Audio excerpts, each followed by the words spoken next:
So the Commanders have placed Trey Amos on the reserve injured list. He fractured his fibula. Which bone is your fibula? Lower leg. What? Lower leg, like one of your shin bones? There's two big bones down in your lower leg. I'm not sure which one it is. Uh-huh. I think it's the one that bends. Is it the tibia and fibula or your lower leg bones? I think the tibia is like your shin, and the fibula is the one that like horseshoes around. All right. I think. All right, so they didn't say it's going to keep him sidelined for the season. He said for a while. Yeah. So I don't know. Maybe it wasn't a compound fracture. Maybe it was just a little, hair thing. Who knows? But he is going to be out, I guess, for at least 4 weeks, right? Is that those moves still take 4 weeks? Yeah. Pretty sure. They signed receivers. We talked about it. Robbie Chosen and Jacoby Jones from the practice squad. And then they added wideout River Craycraft and defensive end DeMarcus Walker to fill their place on the practice squad. Craycraft, if my memory serves correct, I think he was with Miami recently. Maybe as recent as last season. I think he was with the Commanders during training camp. Okay. And I guess they're bringing him back. Checking in on the Junkies poll of the day, whether Dan Quinn's going to be impactful as the new defensive coordinator, taking over the defensive coordinator duties. 30% say yes, 70% say no. The hard part is so many defensive starters out. So you mentioned Amos, Deron Payne suspension, and all the guys they had lost beforehand. Right. I think it's 6 starters from the starting lineup that you projected at the beginning of the season are out. Oh, yeah. It's quite a bit. And impactful players, too, in impactful positions. Yeah, I mean, both defensive ends. Yeah. Both Amos, corners. Both corners. I mean, those are devastating losses. Yeah. Your safety. Who's going to cover Jalen Waddle?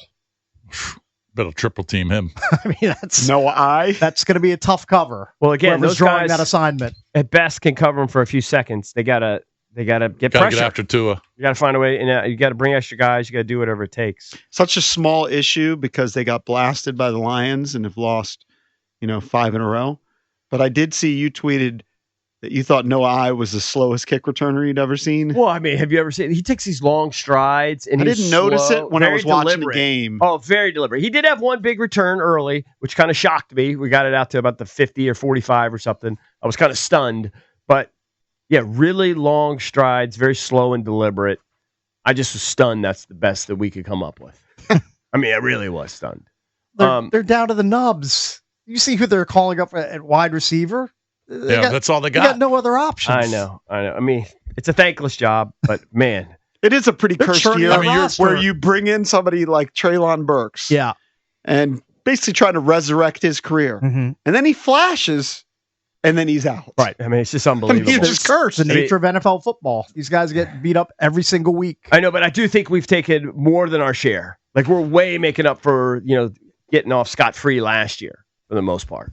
Yeah. I mean, way making up for it. Hopefully next year it'll be better. I'd like to see the complete list of all the injuries. It's got to be 20 deep. What's funny is going into that Lions game, they actually had a list longer than ours. Still. Yeah, they got a bunch of guys. They had a bunch of injuries last year. They had a bunch of injuries this year, too. I think their offensive line was banged up, and you couldn't tell. Yeah. Because they manhandled the Commanders' defensive line. So DQ already this morning, I watched it as I was driving in. I watched it about 8 minutes after it happened. He already had his little presser. I guess they're out there probably practicing now. Let's go to clip 1. I don't think we played this yet. Maybe we did, where he talks about the process of taking over defensive play calling. It's more in the preparation phase, Nikki, going to that. And so obviously I'm always involved with the defense, but team meetings and special teams and those are staying the same, but just in and out of the practices. And it's been a big collaboration so far. So all is good. He talks about, he was asked, is the problems that they're having on defense, is it like a personnel thing or is it execution? I really feel it's execution. That's where I do feel that way, Barry. And the reason why I've seen where it hits good and I've seen where it doesn't. So had we not seen where we could hit the marks, I'd feel otherwise. So that's what we're digging in hard on, to have this time together, here on this trip to do those things. That's important for us, but that's what I've been digging in the hardest, man. We want all this dog competing, but man, we want it with the discipline to get it right as well.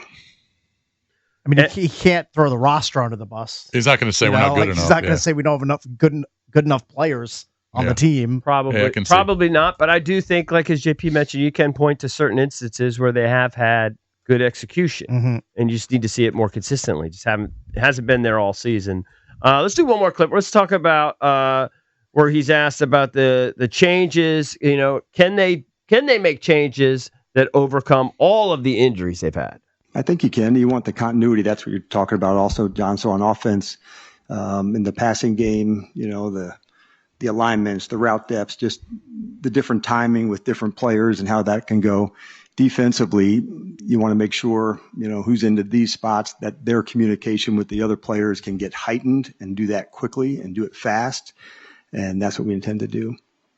So when you look at this game, like just from like the numbers standpoint, I think the current still is about 2.5. Is that the number you see? That's what I saw on FanDuel. Dolphins favored by 2.5. Kind of shocking, but I mean it makes sense. That's just a recency thing. They're coming off their win over Buffalo, and we've been struggling. We're in the middle of this woeful, historic sort of streak defensively. But when you look at the matchup predictor that ESPN puts out there. I guess if you ran it 10,000 times or whatever, we would win. Washington would win 51.9% of the time. Okay? Nice. Reason for optimism. There you go. You got a little something there. You talk about Tua. He's had a very up and down season. I know people are very down on him. Doesn't he lead the league in picks, or is he pretty close? I don't know where he is he's got 13. Yeah. So he's got 17 touchdowns, but he's got 13 interceptions. Yeah. He's had some really bad games. So, you know, take that for what it is. Achane is the guy that obviously has been tearing it up. He's got 143 carries for how many yards does he have this year? It's got about almost 800, I believe, or maybe 700. He's got 5 touchdowns, 780 yards. Receiving, he's got 4 touchdowns, 325. He's got 49 receptions. Yeah, right? He's gonna have like that's 100 a catches. lot of touches. Yeah, that's a lot of touches. He's like Gibbs. He's kind of like Austin Eckler in his prime. Maybe a little more of a rusher than Eckler, but definitely has the receiving chops out of the backfield, which is terrifying because you don't know whether he's rushing against you or he's going to catch a swing pass for 5 yards and break it for 50. He's averaging 5.5 per carry. Right. It's weird. He's fourth in the league in rushing. I mean, he's just having a bomb year.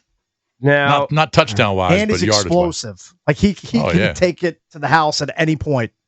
And they're going to give him the ball. I mean, he's had 16 carries against the Chargers. 13 was the low against the Browns in that loss. Their offense is super concentrated between him and Jalen Waddle. 18 carries against Atlanta, 14 against the Ravens, and then 22 for 174 against Buffalo on Sunday. Yep. So obviously they're going to have to figure out something there. He also caught 6 balls for 51 yards. So he touched the ball 28 times last week. I wanted to look at where they ranked just sort of like in some of these team defensive things. So Washington, when you look at Washington, we're 28th in scoring, right? We're giving up 28 a game. They're not that much better. They're giving up 25.6. They look like they're about 23, 24, something like that in the league. So it's certainly in the bottom third. As far as yards per game, we're way down at the bottom too. We're about 30th. And they are 25th, maybe 24th. Trying to see. They're allowing. They're in about that same realm. They're allowing about 346 a game. We're giving up 394. We're giving up about 50 yards more per game than they are. Offensively, in terms of points per game, just if you just want to have a little context for it, we're averaging 22 a game. Big come down off of the 28.5 that we averaged last year. Remember, I thought we were going to improve on that. And Miami is 21. So they're actually a little below us, right, offensively. So I don't know. I mean, their worst game was when they went to Cleveland and got beat 31-6. And I think I want to say Tua threw 3 or 4 picks in that game. Ravens beat them pretty handily too 2 games ago, 28-6. But in 2 of their last 3, they've scored 34 against the Falcons, 30 against the Bills. I mean, Tua was benched. They can put up numbers. Remember, Tua was benched for Quinn Ewers just a few weeks ago. That's how bad it was. I'm trying to think we've had a couple though. We've had a couple high points, right? We had the 41 against the Raiders. I guess we get no credit for that because it was the Raiders. Highlighted season is the Chargers win right now. Yep. And then we had 27 in that loss to the Falcons. What did we have in that Bears game? Yeah, 24 in that Bears debacle where we were gonna score more. But stupid ass fumble. Blame the rain. Blame it on the rain. I don't know. I think that one, Jaden just has to take the L for that one. Yep, I agree. So how are you feeling about this game? You feeling they're too banged up and not playing well enough? No, I mean I think they got it. I think they have a fighting chance. I don't expect it to be, and I'll probably be wrong, but I don't expect it to be quite as one-sided as Cakes does. I think it sounds like Cakes thinks it's going to be more of the same. Maybe it will be, but HN will just run, just destroy us. I just expect them to score 25 to 30 points. I don't think Dan Quinn taking over the play calling gives them that much, if any, of a bump. Yeah. You can't change the personnel, and how much are you going to change scheme-wise in less than a week? Yeah. I just don't have a lot of optimism. I mean, can you blame me after seeing what they've done over the last 4 or 5 weeks? Well, I mean, is it just gonna continue every week? We're just going to lose by 25 or more every week?